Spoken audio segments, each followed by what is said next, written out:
how to turn off read receipts in Google Messages. Hey everyone, welcome back to the channel. If you are new here, don't forget to hit the subscribe button and turn on the notification bell to not miss any updates.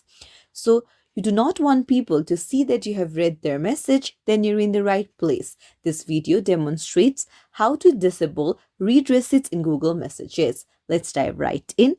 First, launch your Google Messages. Head over to your profile in the top right corner. Now, go to Message Settings, tap on RCS Chats, and then you can see Send Read Receipts, just toggle it off. And that's it. Now you have turned off read receipts in your Google Messages. If you found this tutorial helpful, don't forget to like the video and subscribe to our channel for more tips and tricks. Thank you for watching.